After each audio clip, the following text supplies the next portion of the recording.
Hi, this is Daniela Wolf with Bestie Life, the podcast, and this is your community to support you through the little and not so little events that make up your day-to-day life. From the I've got this moments to the I just can't moments. We are here to empower all women to find and develop the skills they need to find peace, balance, and the bliss in their busy. Through solo episodes as well as interviews with amazing women who share their journey and their story and how it works for you. I hope you find the inspirations to make you laugh, think, as well as maybe rethink what you thought you knew, and connect as we realize that we are all living similar ups and downs and don't have to do it alone. So excited for you to hear this episode, and thanks so much for joining me today.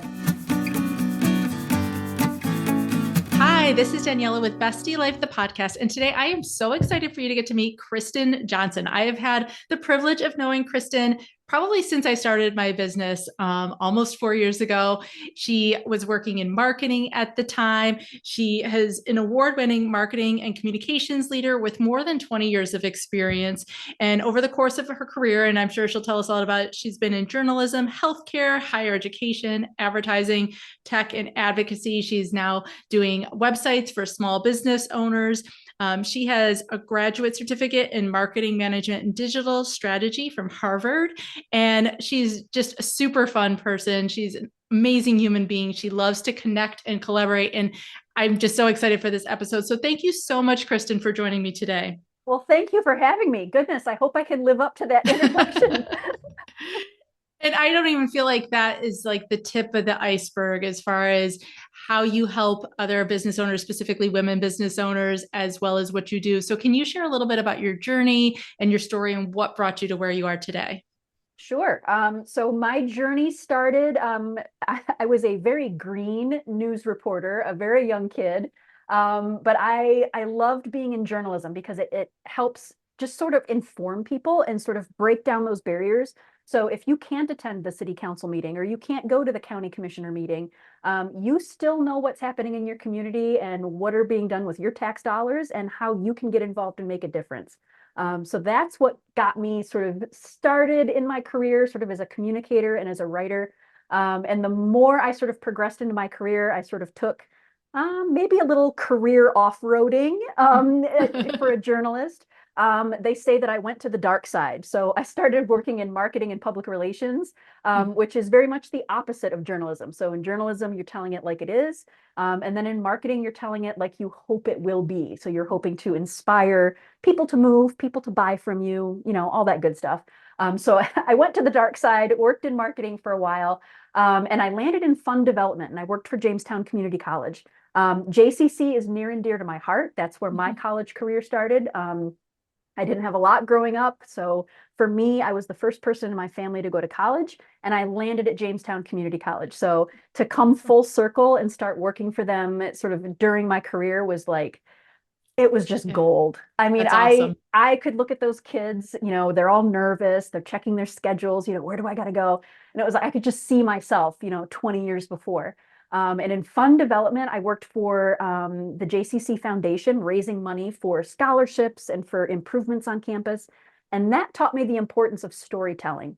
And how do you communicate a brand to people? How do you tell that story in a way that's going to resonate and help them move, right? Yeah. Help them make a donation, do business with you. So package that all up. I took another detour into tech, healthcare, advocacy, and then landed at starting my own business and suddenly realized, I'm doing websites for small businesses and nonprofits, but all of these other things are, coming into play. Like I'm really not making a website. Like that's the product, that's what they get. But at the end of the day, I'm helping them tell a story and tell their story in a way that resonates and gets people to move. So I'm helping them get those donations and do business with people and really get their talent out there. And it's the best. I have the best job in the entire world. I love working with these folks because they're so passionate about what they do. And I get to see that sort of on the flip side and then give them a platform for it. So it's really rewarding and I love it. That's awesome. And you do a great job. I saw you speak at an event and you talked about helping to find your sparkle. right? Was that the title of it? That was it. Yep. Yep. And I think being able to help, I think women sometimes were taught to play small, to kind of hold ourselves back, to be modest, to be humble. And the way you help empower and bring that out in people, like I said, you've brought that out in me in the past, I think is just such a gift. And it's so amazing. How would somebody kind of even look to find that within themselves, if someone's listening right now and is thinking, yeah, that sounds great, Kristen, but I don't have anything special. Yep. Yep. I hear that a lot. And so that presentation that you were at, that's not something I can deliver to a room full of men. Mm-hmm. Right? It's very gender specific. Men have already decided that they're the best. They're going to get that job. They're going to land that contract. And that's about all there is to it. And if you don't hire them, that's on you.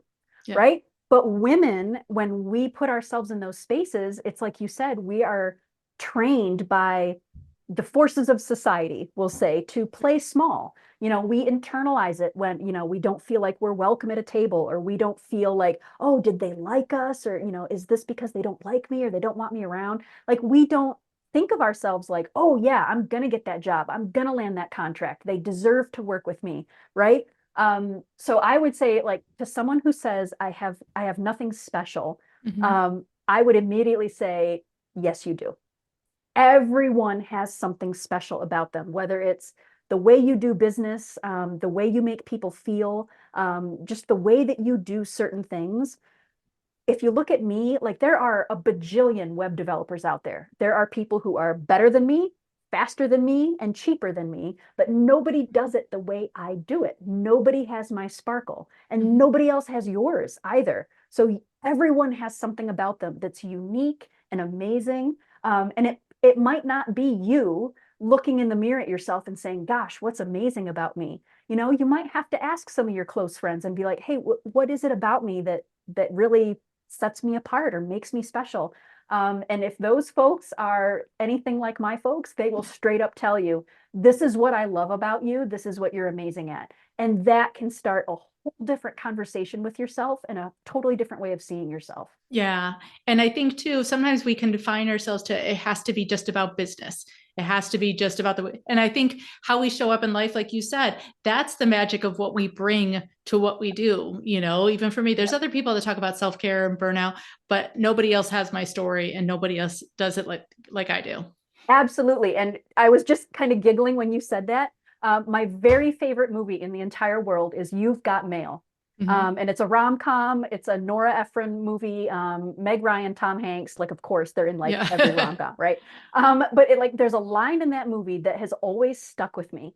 And Meg Ryan's character looks at Tom Hanks's character and says, what does that mean when you say it's not personal, it's business? Like, what Mm-hmm. even is that? Whatever anything is, it should start by being personal. Mm-hmm. Yeah. And that line has always just stuck with me. And that's the foundation of my business. And I think when you really kind of scrape it back to the bone and you really get down to the core of it, that's the foundation of every successful small business. We are very different than the big box stores and the big corporations because we do have those relationships with our clients. When someone Right. emails me, I recognize their name. I'm like, oh my gosh, it's Jane, or like it's Frank, or whoever. Like, I recognize those people. And I think that's what sets the small business owner and the nonprofit leader apart, is that it is personal. Mm-hmm. And that is where you find your sparkle. It's in the personal. So Yeah. never hesitate to get personal. Never hesitate to make friends with your clients, or, put yourself out there and share something of yourself, because that's what makes the world go round. Absolutely. I think when we see, a bit of ourselves in somebody else and we have that instant connection, like, oh my gosh, you too, me too, like those types of things, like you're not alone and you have that instant bonding, instant collaboration. Yeah. And like you said, that is that magic of where you form those business relationships. Yep. And that, what you just said right there about, oh, me too, that's the foundation of business branding, right? Mm-hmm. So if you're sharing that information, that maybe that little glimpse of who you are in the personality on your website, the way things are written, or maybe the colors that you're using, or you're sharing it on your social media profiles, like you're giving people a glimpse of who you are, they're seeing themselves in that, just like you said. And that's how you create a tribe, Mm-hmm. right? And we Yeah. will do anything for our tribes, right? Those are our folks, right? We are ride or die for our tribe. So if your prospective customer comes to your website or your social media and they're like, boy, wow, Daniela is my girl. Like, she gets it. She feels me. I am there. That is somebody right there that is now ready to buy from you and do business with you because they feel like you see them. And you can't Absolutely. put a dollar figure on that. That's not taught in marketing classes, but it's so important. Yeah. And I know I get your Sunday newsletter, it comes out twice a month, Yep. and absolutely you that everybody's listening to right now is exactly who's on that email, who's on that page and comes through. And I think you practice what you preach. And this isn't just something you talk about in a general sense. It's very applicable and doable on a daily Yep. basis. Yep. What, from a business standpoint, what are some of the tips and tricks you would kind of offer to somebody to help them learn this? Because like you said, it's not taught in a marketing class. I think it is a skill we need to kind of practice and work on and be imperfect and mess up on a bunch of times. Yeah, yeah, yeah.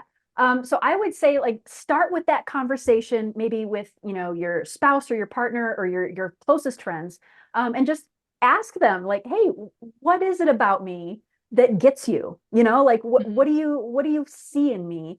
Because maybe I'm having a little trouble seeing it in myself. So start there. And if someone tells you like, oh, it's maybe you're compassionate or you really have empathy for people or whatever that characteristic is, you're bubbly or you're this or you're that, take a look at your website, take a look at your marketing materials, and just, if you read this, do you see those qualities coming out in it? Mm-hmm. So and I know that sounds really vague, but just to give people an example, if they go to my website, I offer, I do web design for people, and I could tell people I do business websites and I do e-commerce websites, which I do, right? Like Mm-hmm. you can hire me for those things, but that's not what I call it on my website. So the business website, I call it small but mighty. And my e-commerce package, I call it, well, that escalated quickly, Mm-hmm. right? So Yeah. it's a completely different vibe if I'm saying small but mighty or if I'm saying website basic package, right? Like one sounds kind of boring and it's like, okay, Yeah. well, I guess I'm getting a basic website. But the other one is like small but mighty. Are you kidding me? That is me, right? And like you're flexing in the mirror to see your biceps or something, right? So like just how do you introduce those personality? And it's like it's just little touches, instead of a button on my website that says learn more, I'm saying I'm game Mm-hmm. or let's do this, or you match it to the way you speak and the way that you show up in the world. And it's easy to do, right? Because we all live with ourselves, right? we're Mm-hmm. we're here, this is us. Yeah. We know our personalities, but it's also hard to do because like you said at Yeah. the beginning, women really internalize this stuff. We're taught to play small, and society spends an awful lot of time telling us that we are not good enough as we are. Mm-hmm. So for a Yeah. woman business owner to throw her personality out there on her website or her social media, it's not so easy. It's scary. And I've done this a couple of times. I fall flat on my face all the time. Yeah. I do. I'm a klutz, one. But I'm also like I am of that personality type of, sort of experimenting and just seeing what happens. I've put stuff out on my website and it's just crickets. Mm-hmm. And then all you do instead of internalizing that and counting it as a failure, you say, oh, okay, so I learned what didn't work. The next thing that I put out, how do I take those lessons and apply to it? Right. So it's Right. just reframing in your head. How do you see something? Yeah. And none of these things are taught, right? Like you cannot go to a class and like learn these things. It's just, grab some chocolate and, take your courage in both hands and try it. And Right. what I find is that people that have that courage to put that personality out there, those are the businesses that succeed because they're not cookie cutter and you can't fit them into any kind of a box or a category, right? Because they're Yeah. so unique and so cool that Yeah. people want to be part of it. That's what So makes it throw it memorable. I out think there. even if it Yeah, is falling on its face, you remember that part of it and it yep, helps, bring you back to the humanness of it. Cause I think too, we're taught to be quote professional and I don't even know what that is anymore. 100%, 100%. So don't be afraid, to fail, quote unquote. And I promise you, it's not as visible as you think it is. right? Hmm. So some of those services that I've put on my website and I've heard crickets, nothing happened. Like all I did was I quietly took it down off my website and I tried something else. And I did not get one single email. I didn't get one single phone call being like, oh, what are you doing? I see that you're changing things. Did you fail? Right? Like nobody was asking me these questions. Nobody noticed because they're all busy with their own stuff. So Right. you do have like people are focused on other things. You've got some covered. Go ahead and try it. Like Yeah. the worst that's going to happen is you just end up quietly taking it down. But the best that could happen is maybe it turns into a resounding success and it's your biggest moneymaker. But you would never know if you didn't just throw it out there and try it. Right. So Yeah. when it comes to the website part of it specifically, do you see trends when it comes to websites? Do you have things evolved even over the time that you've been working on them where, this used to be popular but now this is kind of what people are doing? Yep, I see a lot of that, and I always tell people to ignore it. Okay. So some of the trends that I'm seeing are fonts are getting really, really big. You know, people are treating their websites more like maybe a magazine or something where you see like these big, bold fonts. Things are in your face. There's a lot of color, a lot of animation, a lot of motion. Um, and I see those sort of things as sort of the whiz bang, gee whiz, they come and they go. And Right. it's really easy to chase those trends. And then, 2 weeks later, it's like you're outdated. Like, heaven forbid we go out of our house now in skinny jeans. Apparently, we Yeah. can't do that anymore, right? Right? Mhm. And Um, the side parts, those were gone for a while, but I oh, think they're back. they better be back because I'm rocking one right now. Seriously. But like, so it's really easy to chase those trends. And then 5 minutes later, you are out of date. And then you've got to spend all this time and money trying to figure out like, what's the new trend and how do I hop on that bandwagon? Hmm. So I always tell people like, kind of ignore those trends and the latest and greatest and focus instead on what feels like you. So that's where working with a graphic designer to create a brand is going to save you from so much of that. Because if your brand feels like you, suddenly it becomes timeless and it's going to Right. withstand all of those trends because you are who you are, right? You're not changing your personality every 30 seconds to keep up with the trends. You're you and you're awesome. So if your brand has those qualities and people go to your website and it's like, oh wow, this really feels like Daniela or this really Hmm. feels like Kristen, when they meet us in person, it's going to be like, oh, I feel like I already know you because I got a glimpse of who you are on your website. So to me, having that timeless quality is much more important than trying to chase trends. No, I think you hit it right on with the fashion example for sure, because those things change every season, and it is probably a lot to feel like you're focusing more on the aesthetics than on what you do. Oh yeah. Oh yeah. I have to tell you, I'm old enough now where I've got my niece has graduated high school. She's in college. My nephew's getting ready to graduate. And when I showed up to a family dinner, rocking my skinny jeans, like that's what we do. She was like, wow, Aunt Kristen, we have to talk about your pants. And I'm like, what? You Yeah. kidding me? What's wrong with my pants? They're perfectly fine. And my sister was like, here it comes. Why don't you just sit down? Right. So it's like and I guess it says something about me that I didn't hear that they had gone out of style until my niece told me. So I don't know. Right. Don't Poor take fashion market, advice from me. poor marketing on their part. Right. Right. Because if we don't all know, then it's not real. Exactly. 100%. And that's probably part of it with the marketing piece too. Like you integrate, it sounds like the stories, the marketing, and everything when you're creating that website and a little bit of that brand then for somebody. Yep. Yep. So having those marketing touches on your website is really important. And a lot of people think that it has to be super complicated. You have to have all these marketing funnels and you're capturing people and you're generating things and you're doing things to people. Like Yeah. you don't have to have all these, gatekeepers where it's like, oh, you have to enter your email address in order to get this. You can just give it away for free. Like you Mhm. can just make that available. People generally don't like to be captured, Right. right? They don't like to be generated. They don't like to be turned into something. And I find that like if you treat people and not necessarily like, so to say, warm leads or, I don't know, captures, but if you treat them like human beings, that's your marketing right there. That is my only marketing strategy. I don't do some of these things. I just treat people like people. And it's been the most successful marketing strategy that I could have ever employed. But again, it's not something that's taught in a class. Right. You hear about putting people in funnels. Right. Or creating super long sales pages that are like miles, almost, what are they called? Like a Rite Aid receipt or something like that because they're Yeah, so right. long. You buy one thing at Rite Aid and you get like a 6 foot long receipt. Right. That's exactly what it is. And I tell people, I actually had someone looking for one of those pages because they thought that's what they had to have.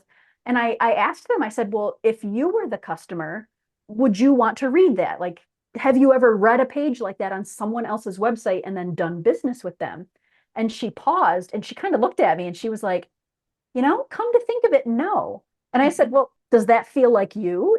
Do you talk to people like that? And she said, no. And I said, okay, well then let's not talk to your customers like that. How do you talk to people? Right. And it turned out that she's very short to the point. Um, People call her blunt, but like wonderfully blunt. And I Hmm. like in that she's not wasting their time. She's just, here's what it is. Let's do it. Let's go. Boom, done.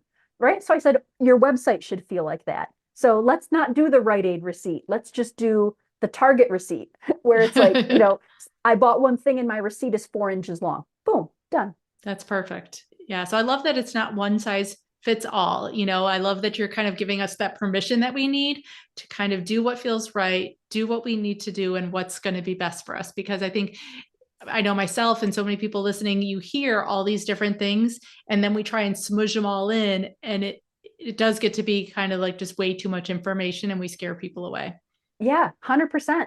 And I do tell people, like, people ask me to come and give workshops and things, and they always ask me, do you have a topic that would be like empowering? Like, I want you to give a woman's empowerment speech or Right. something. And I always push back on that. And I say I have never yet met a woman who needs to be empowered. Mm-hmm. Empowerment is such an external word. It means that you have no power. I have all the power, and I'm going to give you some of it. I'm going to empower you, right? That's Right. ridiculous. If you're listening to this, I want you to know, if you remember nothing else, remember this.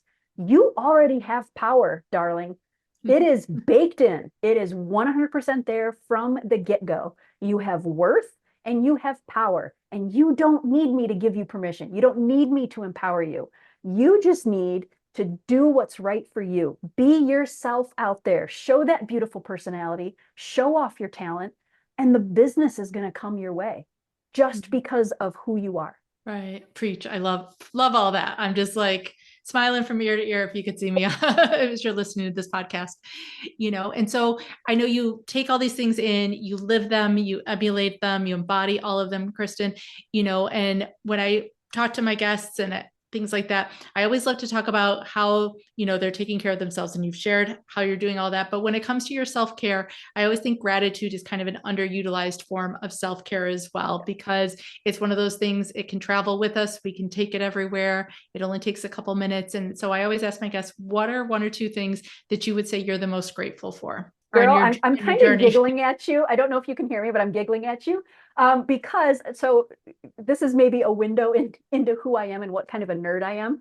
I get messages from my cups of tea. So I Oh, drink yogi tea. I know it sounds ridiculous. okay. I drink yogi tea. Hmm. And it's always like on that little, like the paper at the end of the tea bag, it always has like a little inspirational message. And I'm like, oh, these are really cute. So like I get these inspirational messages from my cup of tea.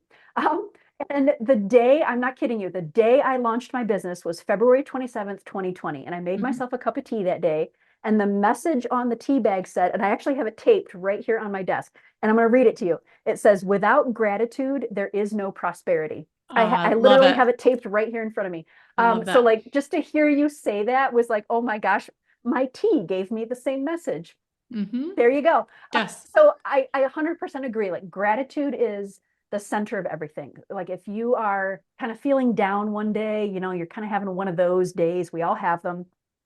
Just whip out a notebook and start writing down things that you are grateful for. And that list never fails to cheer me up.